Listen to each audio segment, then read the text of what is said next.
नमस्कार। दास्तान मध्य प्रदेश और छत्तीसगढ़ में आपका स्वागत है। आज हम आपको अनसुनी कहानियां सुनाएंगे क्रिकेट के शहंशाह कर्नल सी.के. नायडू के बारे में। Colonel CK. नायडू एकमात्र ऐसे भारतीय खिलाड़ी थे जो 1916 से 1963 तक लगातार 48 वर्षों तक प्रथम श्रेणी के मैच खेलते रहे। सीके, जो उन्हें प्यार से कहा जाता था, ऐसे भारतीय खिलाड़ी थे जिन्होंने अंग्रेजों के खिलाफ खेलकर साबित कर दिया कि उनके राष्ट्रीय खेल क्रिकेट में अंग्रेजों से बेहतर प्रदर्शन भारतीयों को करने की काबिलियत है। उनकी आत्मा भारत के हर प्रतिभावान खिलाड़ी को आक्रामक क्रिकेट के लिए प्रेरित करती रहेगी। Colonel CK. नायडू ऑलराउंडर खिलाड़ी ने क्रिकेट खेला, एक शानदार हॉकी और फुटबॉल के खिलाड़ी भी थे और साथ ही 100 मीटर वर्ग की रेस में भी वो नंबर 1 थे। क्रिकेट के परिवार में लाला अमरनाथ और उनके बेटों सुरेंद्र, मोहिंदर और राजेंद्र का एक प्रसिद्ध परिवार माना जाता रहा है।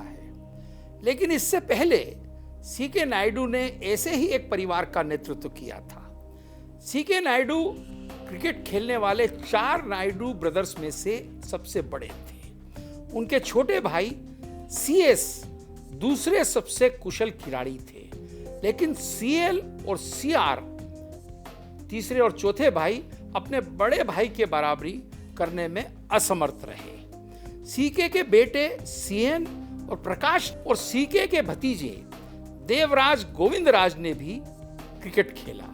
सी.के. के ग्रैंडसन विजय भी प्रतिष्ठित ऑलराउंडर रहे, जो 1970 के दशक के अंत तक मध्य प्रदेश के लिए खेले थे। आइए सुनिए उनके ग्रैंडसन क्या कहते हैं अपने नाना के बारे में। उनका खेलने का अंदाज अलग था, उनका जो कॉन्फिडेंस था, उनके स्टाइल था खेलने का, उनके चलने का स्टाइल था, उनका नॉलेज क्रिकेट के बारे में, किस तरह से वो क्रिकेट टीम को लीड करते थे। और उस एमसी टीम ने उनकी बैटिंग देख के इतने खुश हुए कि उन्होंने उनको एक चांदी का सिल्वर कोटेड बैट दिया। उसमें पूरे टीम के सिग्नेचर थे। ये बैट अभी सीसीआई के यहाँ रखा हुआ है और वो दर्शाता है कि किस तरह से उन्होंने लोगों के दिलों में छाया था। और वो मैच के बाद ही हमें इंडिया को टेस्ट स्टेटस मिला और 1932 में इंडिया पहली बार इंग्लैंड गई और उस पहले मैच का कप्तानी भी कर्नल सी.के. नायडू ने किया था। उसके बाद 33 में जब इंडिया में एमसीसी की टीम आई थी जार्डिन के साथ, तो पहला टेस्ट मैच भी बॉम्बे जिमखाना में हुआ था, जिसमें लाला अमरनाथ ने 100 बनाया था। और लाला अमरनाथ और कर्नल सी.के. नायडू के बीच में 188 का रन पार्टनरशिप हुआ था। कर्नल साहब फर्स्ट क्लास क्रिकेट का कम से कम 50 साल तक खेलते रहे। उनका होलकर के साथ संबंध शुरू हुआ था 1942 से लेके 54-55 तक। होलकर टीम 14 साल तक रणजी ट्रॉफी खेली और 10 बार फाइनल में आई। 4 बार वो विनर्स रही और 6 बार वो रनर्स अप रही।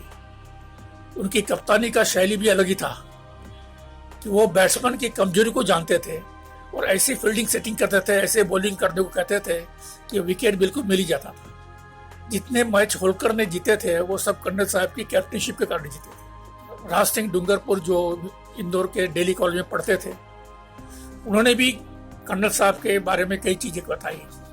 और एक किस्सा उन्होंने बताया था मुझे, जहाँ पे वो खुद खेले थे राजस्थान की तरफ से, और कर्नल साहब कोचिंग के लिए गए, यूपी गए थे। यूपी में जब वो मैच खेल रहे थे तो राजस्थान की टीम में विनू मंकड़ लीड कर रहे थे। जी.आर. सुंदरम, सलीम दुरानी, मांजरेकर, रामचंद, ये सब राजस्थान से खेल रहे थे। जब कर्नल साहब बैटिंग करने आए तो विनू मंकड़ ने सिली मिड ऑन रखा था।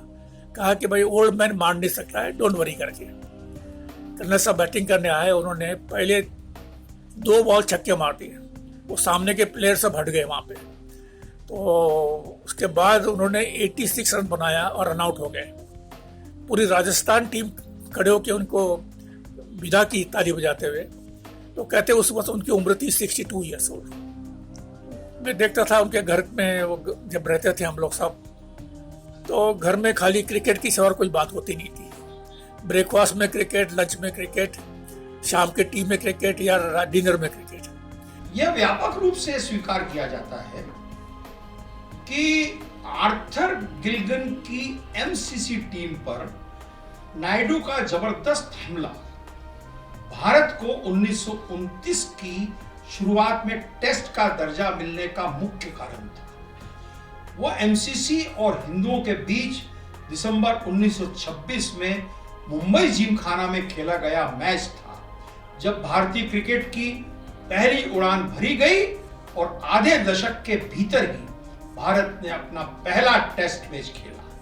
1930 के आसपास भारत में क्रिकेट प्रशासन की स्थिति को देखते हुए पहला कप्तान राज परिवार रॉयल्स में से ही होना था, जो पहले टेस्ट में भारत का नेतृत्व करेगा। कोई ना कोई राजकुमार होना बहुत ही जरूरी था। विजयनगरम के महाराजा कुमार, जिन्हें विजी के नाम से जाना जाता था, भारत का नेतृत्व करने के लिए साथ ही क्रिकेट प्रेमी पटियाला महाराजा के साथ सत्ता संघर्ष में थे। इस कारण ऐसा हुआ कि दोनों राजा 1932 के इंग्लैंड के दौरे से हट गए और पोरबंदर के महाराजा, जो मोहनदास करमचंद गांधी के जन्म स्थान के रूप में ज्यादा जाना जाता है, को कप्तान के रूप में भेजा गया। हालांकि पोरबंदर के राजा अपनी क्रिकेट सीमाओं को जानते थे और उन्होंने कृपापूर्वक लॉर्ड्स में इंग्लैंड के खिलाफ भारत के पहले टेस्ट से पहले ही हटने का फैसला कर लिया और एक आम आदमी सी के नायडू योग्य रूप से भारत के पहले टेस्ट कप्तान बन गए। 1932 का वह टेस्ट मैच क्रिकेट के संसार में लोक कथाओं का एक हिस्सा बन गया है। मोहम्मद निसार और अमर सिंह ने भारतीय बल्लेबाजी की अनुभवहीनता को सामने आने से पहले ही इंग्लैंड की बल्लेबाजी की धज्जियां उड़ाई और नायडू ने पहली पारी में ही 40 रन बना के भारत के लिए टॉप स्कोर किया। दौरे के अन्य प्रथम श्रेणी मैचों में भी नायडू अजेय थे। उन्होंने इस दौरे पर 5 शतकों के साथ 1613 रन बनाए। इसके अलावा उन्होंने शानदार 59 विकेट भी लिए। ध्यान रहे, उस समय नायडू सिर्फ 36 वर्ष के थे। इस दस्तक के दौरान ही नायडू ने एक अकल्पनीय कार्य किया। उसने एक छक्का मारा जो री नदी को वॉर्कशायर और वोस्टरशायर के बीच से पार कर गया, जिससे एक काउंटी से दूसरी काउंटी में छक्का लग गया। विजी महाराज कुमार विजयनगरम भारत के 1936 के इंग्लैंड दौरे में शीर्ष पर थे। विजी भ्रष्ट तो थे ही, साथ ही सक्षम भी नहीं थे। अगर वो होते तो एक अभूतपूर्व क्रिकेटर होते। उनका लालच उनकी प्रतिभा से कहीं अधिक था, परंतु उनका खजाना सुनिश्चित करता था कि वो भारत के कप्तान बने और उनके सबसे बड़े प्रतिद्वंदी नायडू थे। और विजी हमेशा इस कोशिश में रहते थे कि नायडू का कोई अपमान करे और उस व्यक्ति को वो टेस्ट टीम में लाने का लालच दे देते थे। औसत दर्जे की क्षमता वाला मध्यम तेज गेंदबाज बांका जिलानी, जिसे महाराज कुमार विजयनगरम विजी ने लालच दिया कि उसे टेस्ट टीम में ले लेंगे अगर उसने नाश्ते की मेज पर नायडू का अपमान किया, और उसने तत्कालीन महानतम क्रिकेटर सी के नायडू को नाश्ते की टेबल पर गाली दी। यह सब इस कारण हुआ कि सी के नायडू सेना के आदमी थे। उन्होंने अपने खिलाड़ियों में सख्त अनुशासन सुनिश्चित किया हुआ था। नायडू एक प्रेरणादायक नेता थे और 9 वर्षों में होलकर की कप्तानी करते हुए 8 रणजी ट्रॉफी फाइनलों में पहुंचे, उनमें से 4 मौकों पर ताज हासिल किया। ये अपने खिलाड़ियों को ड्रिंक ब्रेक में भी पानी नहीं पीने देने के लिए बदनाम थे। Well, I was interested in painting, and whenever I brought a sketch or a drawing, whatever I brought, he used to appreciate a lot, and he used to hang it in our drawing room. And once, when he was hospitalized, when he regained consciousness, he looked at the walls and said, "ये दीवार खाली क्यों है? तुम्हारा painting लगा दो इसमें." He was interested in us getting some degrees, getting as much education as possible, and the choice of subjects were left to us.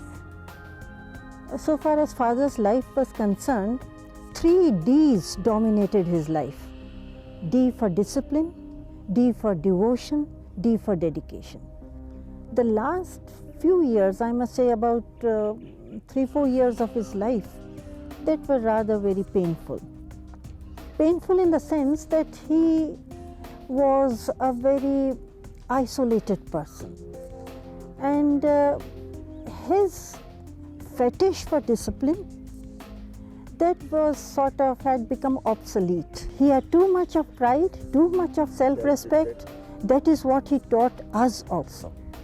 वक्त हो चुका है एक छोटे से ब्रेक का। ब्रेक के बाद क्रिकेट के शहंशाह कर्नल सीके नायडू की कहानी जारी रहेगी।